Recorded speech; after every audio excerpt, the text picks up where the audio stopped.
हाल ही में घटी 3-4 घटनाओं ने पूरे देश के लोगों को झकझोर करके रख दिया है और चर्चा करने के लिए मजबूर कर दिया है।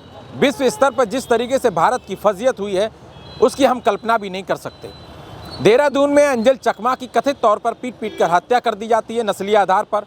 वहीं वाराणसी में जब देखा जाता है कि जापान से आए टूरिस्टों को किस तरीके से उनके साथ बदसलूकी की जाती है। बरेली में एक छात्रा अपने दोस्तों के साथ जन्मदिन की पार्टी कर रही थी और लव जिहाद के नाम पर पहुंचते वहां बजरंग दल के कुछ कार्यकर्ताओं के द्वारा मारपीट की जाती है, हुड़दंगई की जाती है, नारे लगाए जाते हैं, धार्मिक आधार पर उनको जलील किया जाता है।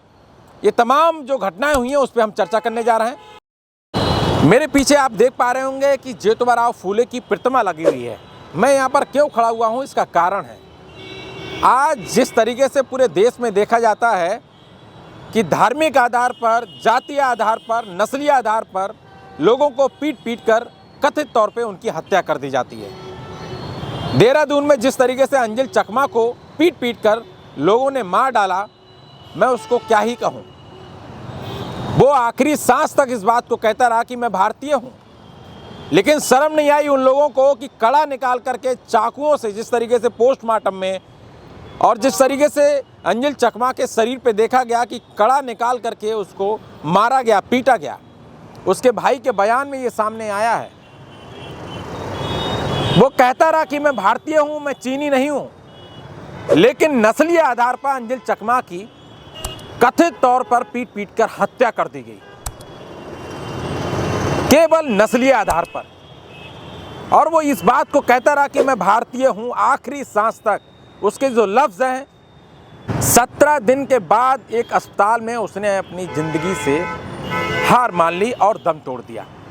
अंजल चकमा के द्वारा कहे गए आखिरी शब्द मैं भारतीय हूँ, ये कोई अकेले अंजल चकमा के शब्द नहीं हैं, ये हर एक भारतीय के शब्द हैं जो इस देश की मिट्टी से प्यार करता है, मोहब्बत करता है, इस देश में जन्म लिया है। लेकिन वो लोग कौन हैं जो कथित तौर पर किसी को भी जाति के आधार पर, धर्म के आधार पर, नस्ल के आधार पर पीट पीट कर हत्या कर दे रहे हैं। इन ठेकेदारों को किसने ठेका दे रखा है? ये कौन है जो देश की रक्षा करना चाहते हैं? ये कौन से राष्ट्रवाद की कल्पना कर रहे हैं जो कहते हैं हम राष्ट्र की कल्पना कर रहे हैं? ये कहते हैं हम हिंदू राष्ट्र बनाएंगे। ये कौन सा हिंदू राष्ट्र बनाने की कल्पना करते हैं? मैं थोड़े इसके पीछे जाता हूँ।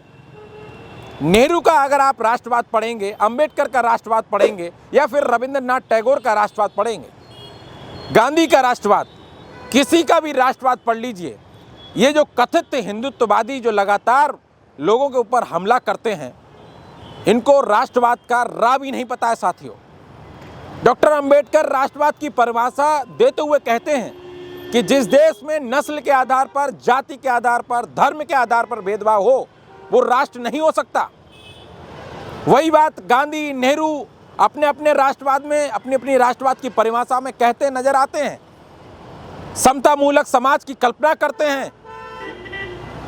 और ये जो लोग जो हिंदुत्व के नाम पर, सनातन के नाम पर जय श्री राम नारा लगाते हुए, जय भवानी, मुझे वो किस्सा याद आ रहा है जब डाकू जाते थे डकैती डालने के लिए तो जय भवानी का नारा लगाते थे। एक मैं कहीं पर कुछ देख रहा था तो जिस तरीके से लोग कह रहे थे कि जिस तरीके से डाकुओं का नाता जय भवानी के नारे से नहीं होता था, ठीक उसी प्रकार ये कथित तौर पर जो हिंदुत्ववादी जा रहे हैं, इनका हिंदू से, जय भवानी से, जय श्री राम से रत्तीवर नाता नहीं है। जहाँ जय श्री राम के नारे लगाते हुए तुम लोग किसी को पीट रहे हो, उसके हाथ पैर तोड़ दे रहे हो, नस्ल के आधार पर, जाति के आधार पर, धर्म के आधार पर।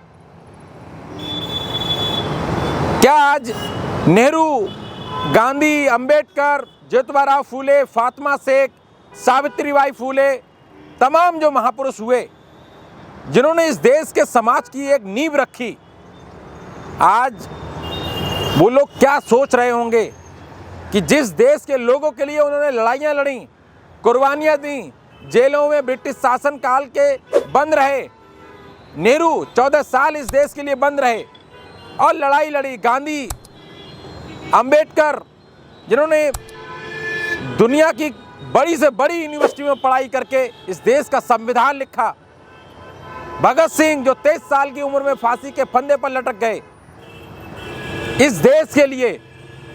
लेकिन आज इस देश के लोग किस गर्त में इस भारत को डाल रहे हैं, ये सामने कुछ घटनाएं हमको बयां कर रही हैं। देहरादून में एंजल चकमा की जब हत्या की जाती है तो वो त्रिपुरा का छात्र जो पढ़ने आया था देहरादून में, उत्तराखंड में, उसकी नस्ल के आधार पर उसकी हत्या कर दी जाती है। एंजल चकमा को समझा कि वो चीनी है।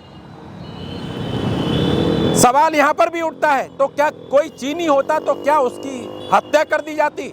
और ये हत्या करने वाले कौन हैं? इनको किसने ये आदेश दे दिया है? बरेली में जिस तरीके से देखा जाता है, एक छात्र अपने दोस्तों के साथ एक रेस्टोरेंट में खाना खाने के लिए, पार्टी करने के लिए गई थी, खुशियां मनाने के लिए गई थी, लेकिन वहां कथित बजरंग दल के कुछ कार्यकर्ता पहुंचते हैं और होड़दंगई करते हैं, मारपीट करते हैं। जैसा कि पीड़िता का जो बयान है, उस लड़की का जो बयान सामने आया है, उसमें साफ तौर पे इस बात को देखा जा सकता है।